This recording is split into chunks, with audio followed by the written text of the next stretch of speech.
အားလုံးပဲမင်္ဂလာပါဒီဗီဒီယိုလေးမှာကြတော့ကော့နဲ့ပတ်သက်ပြီးတော့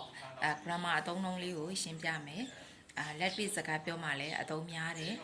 ကော့ကကြတော့သူက verb predicate အနေနဲ့ဆိုရင်ကြော်ဖြတ်တယ်ဆင်နွှဲတယ်ပေါ့ဥပမာပေါ့ကော့နေရပေါ့ကော့နေရပြီးလို့ရှိရင်ကော့ရွှဲရစ်နေ့တစ်ကိုကြော်ဖြတ်တယ်ပြီးလို့ရှိရင်ကော့ဖောရွှေကျဲ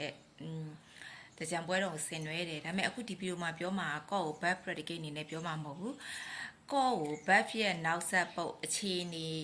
နေပြပုတ်သူက verb ရဲ့နောက်ကနေလာရတယ်verb ရဲ့အခြေအနေကိုပြတဲ့နောက်ဆက်ပုတ် verb နောက်ကနေလိုက်တဲ့ကော့ပြီးလို့ရှိရင်သူ့ကို special particle လို့ခေါ်တယ်အဲကော့ဟာ special particle အခြေအနေနောက်ဆက်ပုတ်နေနေဆိုရင်သူကအမြဲတမ်း pattern အရာဆိုလို့ရှိရင် verb နဲ့အနောက်ကပ်ရမှာအမြဲတမ်းသုံးရတယ်ဥပမာအသုံးလုံးလေးပြောပြမယ်ထွိကော့သွားဘူးတယ်ချစ်ကော့စားဘူးတယ်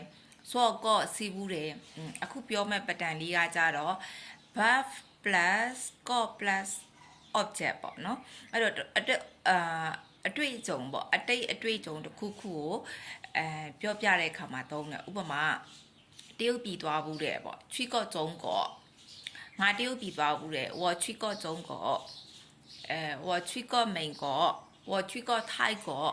အဲ့တော့ကိုအတွေ့အကြုံအတိတ်မှာကိုတွေ့ကြုံမှုတဲ့ဟာကိုပြောတဲ့ညမှာသုံးတယ်verb plus cause plus object เนาะအဲ့တော့တရုတ်ပြည်သွားဘူးတယ်အမေရိကန်သွားဘူးတယ်ထိုင်းနိုင်ငံသွားဘူးတယ်အဲ့ဟာရဲ့ဆန့်ကျင်ဘက်အငင်းမသွားဘူးပေါ့အတိတ်မှာတခုခုမလုပ်ဘူးတဲ့ဟာမတွေ့ကြုံဘူးတဲ့ဟာကိုပြောမယ်ဆိုရင်သူကပုံနဲ့ညင်းလို့မရအောင်မိန်ယုံတော့မဟုတ်မိန်ဘာလို့ဆိုမိန်တို့မိန်ယုံတို့ကအတိတ်ရဲ့အငင်းအခုကကော့ဆိုတာကအတိတ်အကြောင်းကိုပြောနေတာဒါကြောင့်မလို့အတိတ်အကြောင်းကိုပြောတဲ့အကြောင်းအရာတွေမှာဆိုရင်ညင်းကျင်တဲ့ခါကျမှသူကအတိတ်အငင်းဖြစ်တဲ့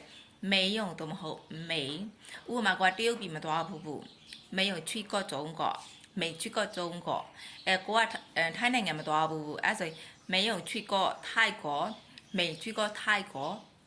钓台南人么多不，哎都，我嘛个么啥不，靠我话不，罢嘞，靠呀。北京啥不？说路线，我没吃过烤鸭，我没吃过北京烤鸭。真的话，北京啥不？北京啥不？对耶，你对嘛？我们老古的好年呐。OK 呢？那比如哩嘛，啥对没？